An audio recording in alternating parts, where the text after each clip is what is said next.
नाज़रीन, बुलेटिन की शुरुआत में अवां खबर शेयर कंदासीं। सूबाई वज़ीर सईद गनी आल पाकिस्तान इंटरवर्सिटी जो इफ्तिताह करे छॾियो आहे।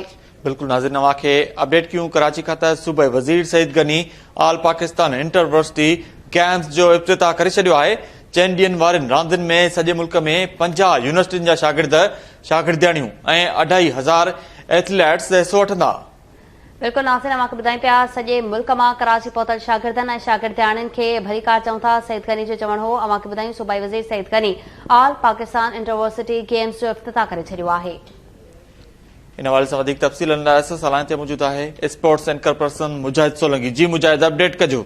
जी बिल्कुल, ही all Pakistan inter university games Karachi के नेशनल कोचिंग सेंटर में अॼु खां शुरू थी वञे, जंहिंजो इफ्तिताह सूबाई वज़ीर सईद गनी कयो आहे। 4 ॾींहनि ताईं जारी रहंदड़ हिन इवेंट में मर्दनि ऐं औरतुनि जा 4 इवेंट्स मुनक़िद कया वेंदा, जंहिंमें आर्चरी, फुटबॉल, वॉलीबॉल ऐं नेटबॉल शामिल आहिनि। उन सां गॾोगॾु इन इवेंट में सॼे मुल्क मां 50 यूनिवर्सिटी जी शागिर्दनि ऐं शागिर्दियाणियुनि जे वॾे अंग शिरकत कई आहे।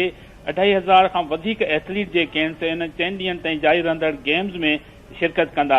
औरतुनि जे मुक़ाबलनि में जेके रांदियूं रखी वियूं आहिनि उनमें फुटबॉल आहे, आर्चरी आहे, वॉलीबॉल ऐं नेटबॉल जा मुक़ाबला शामिल आहिनि, जॾहिं त मर्दनि जे इवेंट में वॉलीबॉल, नेटबॉल, फुटबॉल ऐं शतरंज जा मुक़ाबला शामिल आहिनि। अॼु इफ्तिताही तक़रीब खां पहिरियों जेको आहे सो रांदीगरनि मार्च पास कयो, जंहिंखे सिंध सूबाई वज़ीर सईद गनी ॾिठो ऐं उन्हनि जी साराह कई। उन मौक़े ते सूबाई वज़ीर सईद गनी जेको ॻाल्हाईंदे चयो त सभ खां पहिरियों तो HAC खे मुबारकबाद पेश करे थो, जंहिं हुन शानदार इवेंट ऑर्गेनाइज़ कयो आहे। पूरे मुल्क मां रांदीगर ऐं रांदीगरनि खे कराचीअ में आंदो आहे। उन चयो त रांदियूं सिहतमंद मुआशरे में वॾो अहम किरदारु अदा कनि थियूं ऐं उन जे हवाले सां जेके शागिर्दियाणियुनि जो हिन इवेंट में शिरकत करणु आहे उहो साराह जोॻो आहे। संदसि चवणो त जॾहिं 30 तारीख़ ते इवेंट जी पुॼाणी थींदी त उन में केतिरा ई रांदीगर जेके आहिनि से उहे नेशनल लेवल ते साम्हूं अची वेंदा। उन रांदीगरनि ऐं रांदीगरनि खे पंहिंजे तरफ़ां ख़ुशामदीद चयो, जॾहिं त यूनिवर्सिटी ऐं बोर्ड जो जेको सूबाई वज़ीर आहे इस्माइल राहू उहो बि उन मौक़े ते मौजूदु हो।